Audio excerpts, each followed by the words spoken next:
बनारस हिंदू विश्वविद्यालय के पुराने दिन याद आ रहे हैं, लेकिन इस वक्त मैं लखनऊ विश्वविद्यालय के परिसर में हूँ और हमारे साथ हैं मेरे दो अभिन्न मित्र ही कहेंगे, मित्र विद्यार्थी, क्योंकि मैं भी अपने को विद्यार्थी मान रहा हूँ। एक हैं अंकित मिश्रा, जो कुछ दिनों विवेक मिश्रा, जो कुछ दिनों बाद डॉक्टर विवेक मिश्र हो जाएंगे, और एक हैं अंकिता शर्मा। अंकिता शर्मा जो अब ये भी कुछ दिनों बाद डॉक्टर अंकिता शर्मा हो जाएंगी। ये दोनों पीएचडी स्कॉलर्स हैं और दोनों मेरे गांव के हैं।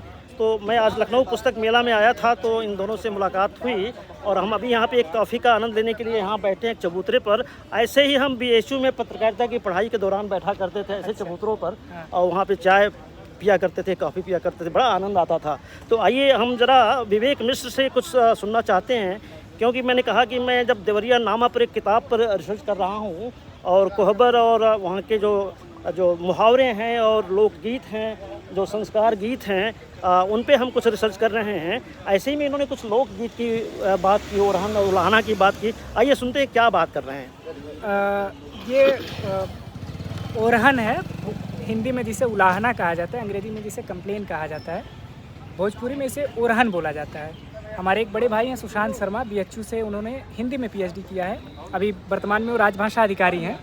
राजभाषा अधिकारी कहाँ पे हैं? वो बनारस में ही है, पंजाब नेशनल बैंक में। अच्छा अच्छा। तो भोजपुरी पे बहुत अच्छा लिखते हैं वो। जी जी। उनकी एक रचना है ओरहन।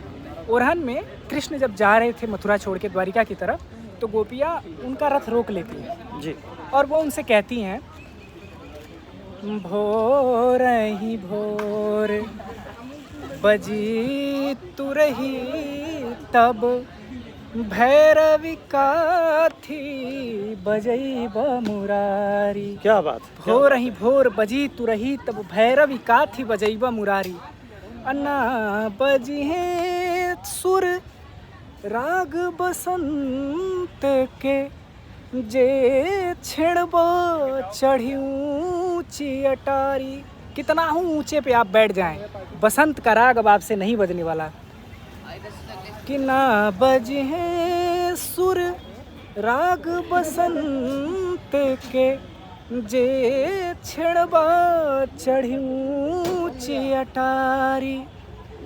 आदेश के रागिनी नाथ विदेश में, ना बजी है मुरली थकिहारी।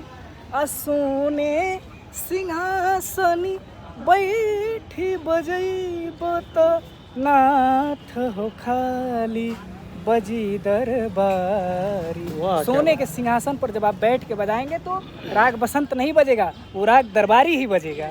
तो ये ओरहन दे रही हैं गोपियाँ उनको। बिल्कुल विवेक जी, आपने कुछ ऐसा सुनाया कि मुझे ऐसा लगा कि हम किसी क्लासिकल म्यूजिक के किसी समारोह में, किसी कंसर्ट में बैठा हूँ। उनका एक और है मम्मा, मुझे याद है। सुनाइए सुनाइए।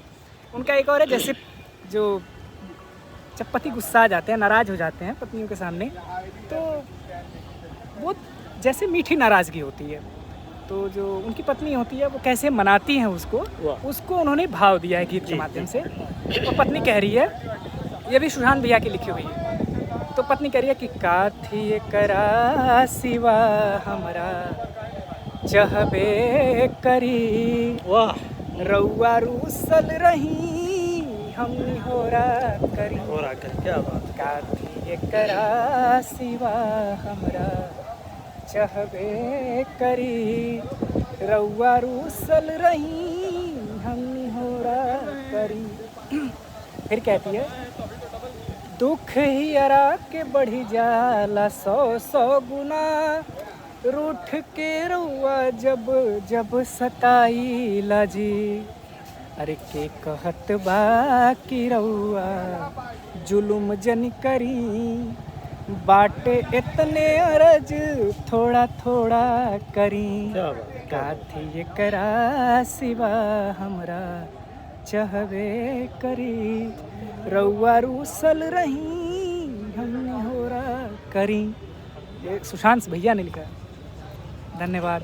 विवेक, अभी जो आपने सुनाया सुशांत जी का, तो मुझे सुभद्रा कुमारी चौहान की 2 लाइनें याद आ गई। बताइए, सुनाइए मामा जी। अक्सर लोग सुभद्रा कुमारी चौहान को बुंदेले हर बोलों के मुँह हमने सुनी कहानी थी, खूब लड़ी मर्दानी, वो तो झांसी वाली रानी थी, हाँ। इसी से जोड़ के देखते हैं। हाँ। लेकिन बहुत कम लोगों को मालूम है कि सुभद्रा कुमारी चौहान ने वात्सल्य और प्रेम श्रृंगार पर भी कविताएं लिखी हैं। अच्छा। तो उनकी 2 पंक्तियां हैं हाँ। जो आपने सुनाया, इसी से वो कुछ लिंक सा हो रहा है कि बहुत दिनों तक रही प्रतीक्षा, अब रूखा व्यवहार न हो, हाँ। अजी बोल कुछ लिया करो तुम। अजी मैं भूल रहा हूँ, हाँ। अजी बोल कुछ लिया करो तुम, फिर रूखा व्यवहार न हो, अरे वाह, ऐसे कुछ एकदम है। उसी से रिलेटेड। हाँ, उसी से रिलेटेड है। बहुत दिनों तक रही प्रतीक्षा, अब रूखा व्यवहार न हो, अजी बोल तो लिया करो तुम, चाहे मुझसे प्यार न हो। अच्छा। ये लाइंस थी। तो विवेक, आप क्या काम करते हैं यहाँ पे विश्वविद्यालय में, मैं किस अभी- फील्ड में रिसर्च कर रहे हैं? हाँ, प्राचीन इतिहास विभाग में मैं धर्म और राजनीति पर रिसर्च कर रहा हूँ। धर्म और राजनीति, हाँ, तो आपने प्राचीन- बहुत शानदार टॉपिक लिया हुआ है। हाँ, प्राचीन भारत में धर्म और राजनीति में क्या समन्वय था और कैसे शासन प्रशासन चलता था, इसी पर मेरा काम है। हाँ, बड़े संक्षेप में जरा बताइएगा कि आपकी जो सिनॉप्सिस है धर्म और राजनीति, हाँ। इसका जो सेंट्रल पॉइंट है, केंद्रीय बिंदु, वो क्या है? सेंट्रल बिंदु ये जैसे आपने क्या सोच के सब्जेक्ट चुना? अब मेरा ये है कि जैसे अभी वर्तमान परिप्रेक्ष्य में भी देखा जाए तो राजनीति में धर्म को एक हथियार के रूप में प्रयोग किया जा रहा है, क्योंकि मार्क्स ने कहा था कि religion is open of the people. अच्छा, यहाँ पे मैं थोड़ा सा एक मेरा मतांतर है हाँ। कि मार्क्स ने कहा था, अक्सर कहा जाता है कि धर्म एक अफीम है, religion is an opium of masses, ऐसा कुछ opium of the people, opium of the people. लोगों लेकिन कहीं कहीं ये भी सुनने में आता है कि उन्होंने ये कहा था कि धर्म अफीम नहीं है, धर्म अफीम की तरह है, ये भी हो सकता है, क्योंकि अफीम आपका जीवन बचा भी सकता है और अफीम आपका जीवन ले भी सकता है। उन्होंने इस परिप्रेक्ष्य में कहा था कि राजनेता जो है वो धर्म का प्रयोग करते हैं आम लोगों को। हाँ। अभी जैसे आप देख लीजिए कि हमारे यहाँ जो पिछला चुनाव हुआ है 14 में, उसकी जो केंद्र बिंदु या अवधारणाएं ये नहीं थी कि हम कितनी नौकरियां देंगे या बच्चों को रोजगार, शिक्षा, स्वास्थ्य को लेकर के उतना जोर नहीं था जितना राम मंदिर को लेकर के जोर था। अभी भी जो झगड़े और लड़ाइयाँ हो रही हैं देश के अंदर, वो मंदिर और मस्जिद को लेकर के ही ज़्यादा हो रही हैं। जी। हमारे यहाँ भी आप बरेली में देखें तो आई लव मोहम्मद के झंडे लेकर के चल रहे हैं, जी, इससे ज़्यादा विवाद हो रहा है। बिल्कुल। और मीडिया भी उसी को कवरेज दे रही है, सोनम वांगचुक को नहीं दे रही है। मेरा मतलब ये नहीं कि कौन गलत है, कौन खराब है, कौन सही है, कौन बेहतर है। मेरा मतलब ये है कि हमारा केंद्र बिंदु क्या होना चाहिए जिसको हमें कवरेज देना चाहिए। आप धर्म को ही टारगेट कर रहे हैं, जी जी। क्योंकि वही सबसे ज़्यादा संवेदनशील मुद्दा है, वो चाहे राजनीति हो और चाहे या कोई और विषय हो। यहाँ मैं लखनऊ में हूँ, हाँ। तो एक दिन मैं एक सेमिनार में गया था कैफी अकादमी में, अच्छा। एकेडमी में। तो वहाँ एक सेमिनार था जिसका विषय था लखनऊ में लखनऊ की तलाश। अच्छा। कि मतलब लखनऊ में लखनऊ कहीं गुम हो गया है ना? तो जो गंगा जमुनी तहजीब की जो बात हो रही है वो कहीं दिखती नहीं है। मैं भी 2 साल से खोज रहा हूँ, अभी मैं लोगों को कहता हूँ, ऐसे अनुभव भी होते हैं। ये भी एक शिकायत है कि ऐसा इसलिए है कि लखनऊ में पूर्वांचल घुस आया है और बहुत ही गहरे तक घुस आया है। तो हमारे साथ में जो दोनों बच्चे बैठे हैं, विवेक और अंकिता, ये भी पूर्वांचल के ही हैं और बहुत अच्छा लग रहा है कि लखनऊ विश्वविद्यालय में धाक जमाए हुए हैं। तो कितने सालों में आपकी पीएचडी पूरी हो जाएगी? अभी तो 1 साल हो गया, 2-3 साल और लगेंगे। 2-3 साल और लगेंगे। आइए जरा हम अंकिता से भी बात करते हैं और हम इनके बारे में ये कहेंगे कि हमारे गांव की ऐसी बच्ची हैं, ऐसी लड़की हैं कि जिन्होंने बहुत संघर्ष किया है। ये काफ़ी अभावों में इन्होंने अभाव को चुनौती दिया है।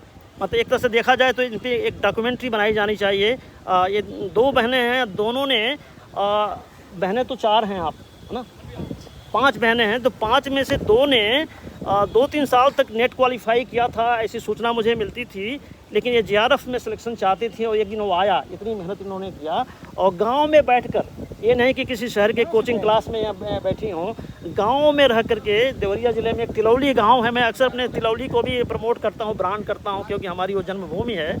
तो वहाँ गांव में बैठकर एक छोटे से घर में इन्होंने तैयारी किया और जेआरएफ क्वालिफाई किया और आज ये दोनों बहनें पीएचडी कर रही हैं। और अभी अभी मुझे सूचना मिली कि आपने असिस्टेंट प्रोफेसर का जो हायर एग्जामिनेशन है, जो हायर सर्विसेज है एजुकेशन का, उसको क्वालिफाई किया है और मुख्य परीक्षा भी आपने पास कर लिया। अब आप इंटरव्यू की तैयारी कर रहे हैं। आइए अंकिता, जरा अपने संघर्षों के बारे में थोड़ा बताइए।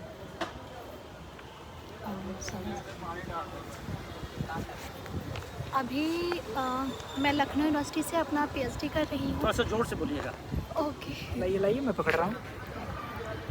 अभी मैं लखनऊ यूनिवर्सिटी से पीएचडी कर रही हूँ और अभी मैंने वर्तमान समय में एग्ज़ाम दिया है यूपी हायर का, जिसमें मेरा प्री मेंस क्वालिफाई हुआ है और मेरा इंटरव्यू लगा हुआ है। अच्छा।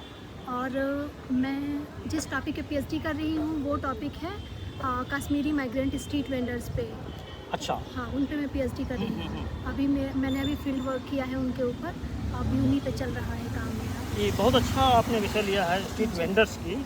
अभी स्मार्ट सिटी मिशन से भी मैं जुड़ा हुआ हूँ, तो वहाँ भी स्ट्रीट वेंडर्स की चिंता की गई थी। हाँ। और चूँकि मैं जबलपुर से लखनऊ आया हूँ, तो वहाँ स्ट्रीट वेंडर्स पे मैंने भी एक थोड़ा बहुत स्मार्ट सिटी मिशन के लिए रिसर्च किया था। तो ये बहुत अच्छा आपने टॉपिक लिया। हाँ। और ये कब तक पूरा हो जाएगा आपका?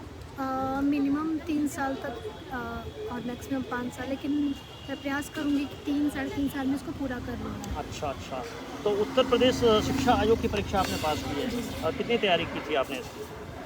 कितनी तैयारी मतलब कब से, समय कितना लिया? अच्छा, ये फॉर्म 22 में आया था और हम हाँ। तब से पढ़ ही रहे थे, वही जो हम लोग पढ़ते रहते हैं नॉर्मल। जी जी और ऐसा कुछ स्पेसिफिक नहीं इसके लिए पढ़ा गया था, जो पढ़ रहे हैं सिलेबस के अकॉर्डिंग पढ़ रहे थे। जी जी। हाँ, और अभी 25 में उसका एग्ज़ाम हुआ है अप्रैल में।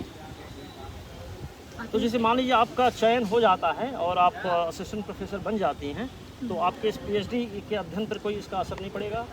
हाँ, यहाँ असर पड़ेगा क्योंकि यहाँ का रूल है कि मिनिमम 2-3 साल तक यहाँ पे आपको बिताना पड़ेगा। उसके बाद जॉब अच्छा। लगती है तो आप यहाँ कंटिन्यू कर सकती हैं। अगर उसके पहले आपकी जॉब लगती है तो यहाँ से आपको छोड़ना पड़ेगा। तो फिर हम प्राइवेट, हमें पीएचडी करना होगा। हम फिर भी डेडिकेटेड रहेंगे अपने टॉपिक को लेके, अपने काम को लेके।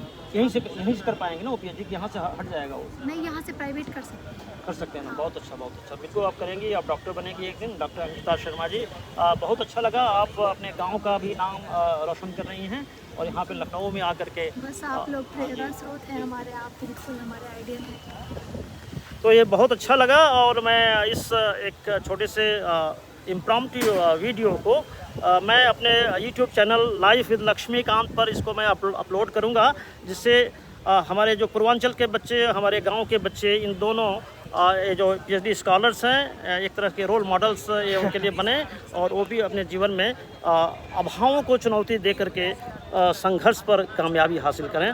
बहुत बहुत धन्यवाद Vivek, would be doctor Vivek Sharma, and धन्यवाद अंकिता, एंड भविष्य की डॉक्टर प्रोफेसर अंकिता शर्मा। बहुत बहुत धन्यवाद।